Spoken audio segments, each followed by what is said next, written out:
How's everybody doing? Dead ball dancing. It is February 28th. I thought today was the first day of March. Obviously, not the case, but we are very, very close to the end of the regular season for college basketball. We're going to talk a little Horizon League a little bit later in the show. They're the first ones to start. They start on Monday. Get up and get going. I mean, we're into conference tournament season, which is my favorite time of year. I play a couple contests that are just conference tournament picks. Great time every year. You really get a chance to see teams that aren't on TV otherwise. Almost every single game of all these conference tournaments are televised in one way or another. It might still be on like traditional YouTube, but they're out there. You can watch them. Huge week of ball this past week. Lots of results. Lots going on. I'm a Big Ten guy. You know that. We're going to talk more Big Ten today than we normally would. What you are seeing on the screen right now is my rankings, my top 25. Justin unable to join us today. So, board might look a little different. Now, there's teams near the top that, depending on your lean, either should be or shouldn't be, usually fairly polarizing. But let's see here. Sunday, nothing major. Monday, Kansas beats Houston, going away, wins by 13 points there. I think Kansas is for real. I still think Kansas is kind of this set piece where really what it comes down to is, does the kid want to play?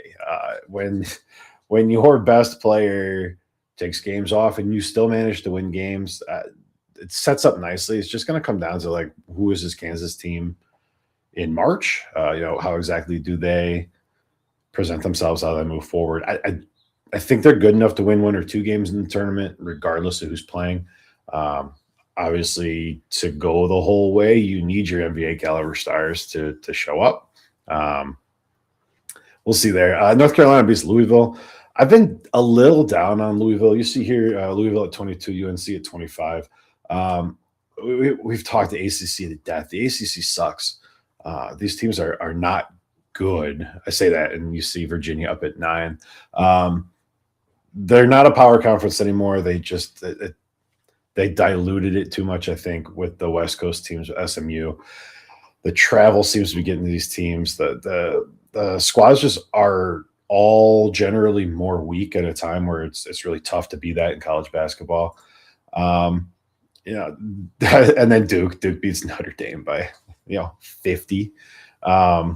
Arizona with a little bit of a slide, but goes in and beats a really, really good Baylor team. Iowa State's kind of up and down, kind of weird there. Virginia, Texas Tech kind of taking care of business. You see Tech is sitting, where's Tech for me? 13. BYU loses a big game to UCF, slides down the board a little bit further there as well. Miami of Ohio, barely winning games. My stance on Miami. I don't think they're the best team in their own conference. They are in first. They are undefeated. Justin's not here, so I have to. A win is a win, which I think is my line that he's repurposed. But they're winning. They're undefeated, the last undefeated team in the country. That means something. Being ranked in the AP poll is meaningless. I have them at like something really low, probably too low, honestly. I've got Miami all the way down at 85. They are probably a tournament team no matter what now. I don't know that there's a way they stay out. The national media has picked them up in such a way that I think this is a tournament team regardless. They could lose. I think they have one game left, and then they could have a first-round exit in the tournament. That's not enough to bounce them from the tournament. So Miami is in. We're going to see. We're going to see who Miami is. Tennessee drops a game against Mizzou. Dayton beats St. Louis. It gets harder and harder to play. This is a long, long season. And for every tight result like that you didn't expect, Mizzou has been really good for large chunks of the season. We've talked about them quite a bit. We've talked about their decline. We've talked about how bad they've been. But ultimately, like, that loss says a lot less to me than St. John's getting blown out by UConn, 72-40. We've talked a lot about UConn. We've talked a lot about UConn's positioning, their ability to close, their ability to play in big games. St. John's a big game, right? I mean, those are the two horses for the conference as a whole. And UConn left no doubt. I dropped St. John's, I think, to 29 in my rankings. They're not it. I mean, we've seen a better St. John's team, what they were capable of in the tournament, and it's not a win, right? It's not cutting the nets down. This UConn team is demonstratively better than everyone else in their conference. I've got Nova up, Nova at 17. It's not a bad conference. It's just that UConn is head and shoulders better than everyone else in the conference. Florida took care of business. The Zags continued just to march. Man, I was wrong there. I had St. Mary's winning the conference this year. Obviously, I've had Gonzaga ahead of them pretty much the whole way. But I thought St. Mary's core kind of put together more of an effort. They did not win their games against Gonzaga. So Nebraska cruising. Alabama continues to just give up a ton of points and win games. We'll talk about that in the game of the week. Arkansas, Texas A&M was a really, really fun game. If you had a chance to watch that. I was in a nest of Michigan State fans for Michigan State Purdue. That score, I thought, was a lot closer than that second half played out. Michigan State felt in control for most of that second half. Braden Smith obviously gets to 1,000 assists, which is nothing to sneeze at. Good for him. He's not an NBA player. Purdue just continues not to impress in my eyes. 5 losses in the Big Ten, which is not bad, right? The Big Ten is kind of stacked. I have Michigan at 1, Illinois at 6, Michigan State at 8. Purdue at 24 for me, and Purdue's a tough one. It is a blind spot for me. I do hate Purdue. The problem I have with Purdue in general is that they just don't, to my eye, they don't look like what I want to see from a champion team. I'm keeping on the board out of respect for the talent. They are a good team. They are a top 3, top 4 Big Ten team, no matter how you slice it. They're a 2-win tournament team at a minimum. I think this is a team really grounded in their skill. They're really, really good. And they're one more weird loss, one more bad loss away from being dropped out of my top 25, being replaced by like a Texas or an SMU, a team that is on the upswing. I feel like Purdue is fading as we get closer to tournament time. And you can't do that. You got to get hot. Like death, taxes, Tom Izzo. It's just Michigan State peaks at the right time for 2 decades, right? You need to have that momentum going in. I can't think in recent history of a high caliber team that went ice cold right before the tournament and then was able to turn it back on. And tight loss against Michigan State, but Purdue looks cold to me. We'll see. Obviously, this is why you play the games. I've been wrong before. I was right, however, on Wisconsin. I had to rep my boys today because win or lose, we still booze is what we said at Wisconsin. But this is Wisconsin. This is Wisconsin. They've probably done enough to be in the tournament. They get votes for the poll. Some of what matters. They have good quad 1 wins, bad quad 1 losses, but haven't really lost any games they're not supposed to until this freaking Oregon game. But when they jump up and take one you're not expecting, I knew, and Luke and I talked about it a couple weeks ago, like I knew as a Wisconsin fan, like there's a loss coming. I pointed that Oregon one. I'm like, this is probably it. They took care of business against Iowa and then go and lose to a really bad Oregon team. It is what it is. That's all the Wisconsin I'll give you, but I was right on that one. Michigan and Illinois last night was a really, really good game. If you like Michigan, they paced Illinois this whole game. Illinois seemed out of sorts. They couldn't find their shots. They were taking them. They were chucking up some of the worst threes. They had like 2 out of 4 possessions, like off the front of the iron on a 3 with like 12 seconds left in the shot clock. It's not necessary. Justin always talks about how Illinois like has their lulls, and losing by 14 at home against what I have as the best team in the country, I don't think is as bad as it looked, but man, it looked bad watching that game. It was never close, but Michigan built their way out to an 18-point lead with like 6 minutes left and just coasted the rest of the way. Illinois could not cut into it, could not string together possessions. And that's what you need to do in March, right? And if you're not up big to start, you have to be able to chip away at a lead like that. College basketball, the way college basketball is today, a 15-point lead really is meaningless unless you're a team that can't chip away at it. But Illinois just couldn't get themselves back into that game. I have Michigan at the 1. Yes, Duke beat Michigan, yada, yada. Duke's in the ACC. Duke is impressive. Duke beat Michigan. I get it.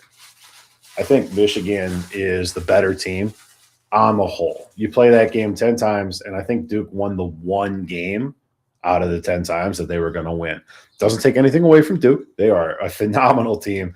They are probably the overall one, unless something goes horribly wrong for them. Michigan, Duke, Arizona. I think Florida's going to play their way up there. I wouldn't be surprised to see Florida go on a run in the SEC tournament and take that final 1 line. The pundits will probably tell you, I don't know what the AP poll's sitting at because I don't do that to myself. Give me 1 second. Duke, Arizona, Michigan, Iowa State, right? I have Iowa State at 5. I wouldn't hate that. Florida's at 7 in the poll. They'll probably go up on Monday. And I would anticipate Michigan would too. It'd probably be Duke 1, Michigan 2, UConn with a big win too. Yeah. The AP poll, again, not meaningful for the tournament necessarily. The tournament does a really good job. They use their own metrics. Quad 1 wins are by and large the biggest factor, but we'll see. That's why we play the games, right? Virginia. I want to talk about Virginia really quick. This team is boring. This team is boring, and I think I've said that before, but they're winning. They dictate the pace. They suffocate you on defense. You have to play Virginia's game. They bring them to the Big Ten. Let's kick Rutgers out, bring Virginia in. They play a version of basketball that you have to adapt to. No matter what's going on, they kind of just do the same thing, and you have to adapt to that pace. You have to adapt to that spacing. Obviously will not catch Duke for the ACC, but in the ACC tournament, anything could happen. I don't really like Virginia matched up against Duke. Duke is obviously more talented across the board. They're longer.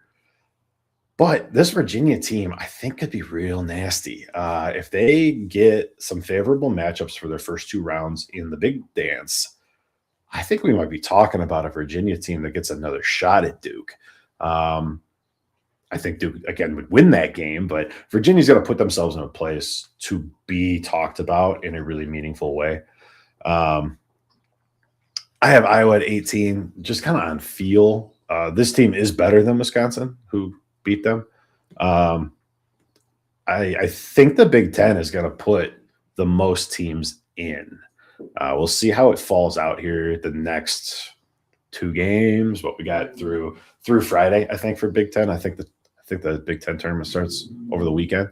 But we'll see how that falls out. But for my money, the Big Ten is still the best conference in basketball. The Big 12 is right there, though. And man, was I wrong on the Big 12. Let's get into a little Horizon League. I'm going to show you this bracket. This is fun. This is a lot of fun here. Horizon League starts first. So this starts on Monday. This is the first conference tournament to get going, and it's kind of gamesmanship. It's to be the first, right? So they have a on-campus play-in between. They have 11 teams in the Horizon, so this is a play-in between number 11 and number 10 at the campus site of the 10 seed. So the Horizon is like mostly Midwest, Michigan, Ohio, if you call that the Midwest. Wright State out in first. They are going to win the conference regular season title. So all the way down at the bottom, you have an IU Indianapolis Jaguars team that is 3-16 in conference, 7-23 overall. They are locked in your 11th seed, and there's no way they beat Cleveland State. So then on Wednesday, the first round proper starts, and these are still campus sites.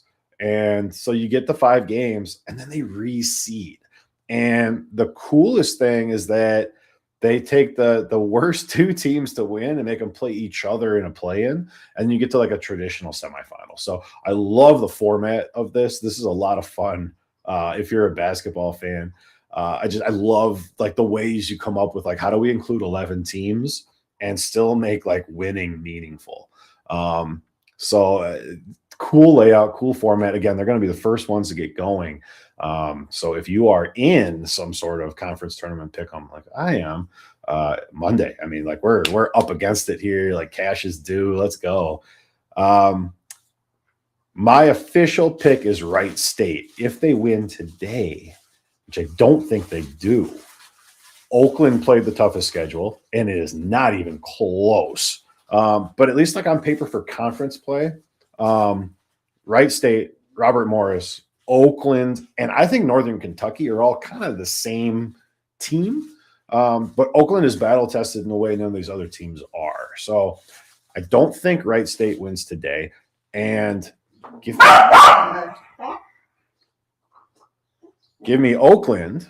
My co-host today is these two annoying ass dogs. Knock it off. Oakland to win the Horizon. Next week, we'll break down like the back half of some of the bigger conference tournaments and see exactly how that goes. But the Horizon is a cool one. Game of the week, Alabama, Tennessee. This is my number 19 against my number 20. These teams have played. And Tennessee already took one. Jacoby Gillespie is kind of the pivot point here. Tennessee, right, goes on scoring droughts. We've talked about it. We put them in the suspect 5. Tennessee can lose a game by just falling asleep at the wheel. Gillespie kind of has to be the one to stop the bleeding. He's the one that can like snap that drought, hit a couple nice shots, kind of get them back into pace. But I'm not exactly sure that's going to be the deciding factor here. LeBaron has been carrying this offense. I got to look at my numbers because he's crazy. 21.3 points per game, 5 assists per game. He's hurt. So depending on how limited he is, it goes all the way to Aiden Holloway. And Aiden Holloway for Alabama has been really, really good. 17 points per game, 43% from 3. He's got to be the guy. Even if LeBaron plays, you're probably looking to Aiden Holloway to be the difference maker here from range for pace. Because really, like, it's strength versus strength in the paint. Like, the battle for rebounds in this game is going to be brutal. Amari Allen with 7.5 rebounds per game. Nate Oats with 6.5 rebounds per game. Like, these guys just kind of get in and sweep the paint, get the glass, and they're both really, really good at it. I think Tennessee is better at it.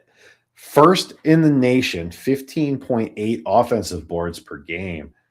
Dictate the pace, slow down the clock. Alabama can score. They'll put triple digits up on anybody. They give up a ton of points. So in a game like that, where it's a track meet, what you're really looking for is second chance points, fast break points. Turnovers are going to be key, right? Those offensive boards are going to be huge. If you can keep Alabama's offense watching from the bench, slow the game down, dictate that pace, I think Tennessee has a chance to take another game from Alabama here. They have a terrible, terrible habit of blowing leads. Fact. So suspect 5. That's why the AP doesn't like them. But this is the number 1 offensive rebounding team in the country. Bama's giving up 84 points a game, which is 354th in the nation. That's a lot. It's like 368 teams or something. Nonsense. Tennessee won the first matchup in Tuscaloosa because they played more physically. Potentially injured LeBaron. Who knows exactly what that looks like from an execution standpoint. But even if he loses 3-4 minutes, that's 3 or 4 minutes that the best player in this game is not on the court. I think the Vols defense holds the line. I'll take Tennessee to sweep the series. Alabama's defensive flaws are going to be too much in this one. It might be 90 to 85. It might be 96-90. The total in this one is 165 and a half. That's a lot of points. That's a lot of points in college basketball. I mean, what that's telling you with what Tennessee's 4.5 point favorite, that's 86-82. Like that's a ton of points. So don't be surprised to see this one get up. I mean, this is one overtime away from being a triple digit game both ways. But give me Tennessee. I think they're going to win this game, although they might not be the better team. But that's March. That's what we're doing here. Everything's playoff game now. Everything matters for seeding, right? So if you win your conference tournament, you're in. We know that moves things around because, I mean, I think I have a team. Who's my lowest ranked team? My lowest ranked team getting in right now is Long Island, who I have ranked 213th in the country. They're in. They're in with an auto bid if they win their conference tournament, right? So there's going to be teams right around that bubble that get left out. We will talk at length. Selection Sunday, I believe, is next Sunday. So we'll figure out exactly what the show is going to look like for you guys. But all the games matter. Make sure you tune in for these mid-major tournaments because they are a lot of fun. The gyms get loud. The kids are there to play. Nothing is better than Arch Madness. So find a fun one. Kick back. It's the tournament for the tournament, and it's a blast. If you play Pick'em in any way, shape, or form, make sure you hop on ChainLink and pick the game of the week, Alabama, Tennessee. Would appreciate, drop in the comments. It helps. It helps. I'm not sure how it works, how YouTube works, but comments are supposed to be good. Obviously, like, subscribe. We'll be back next week. If you want a little side action, I can send you a link. Hit me up anywhere. I'm at King Lakemore everywhere. I got this little conference tournament I play in every single year, and it is so much fun. If you're in the Arizona area, we are supporting our good friends at Four Peaks today at the barbecue festival. That's going to be a blast.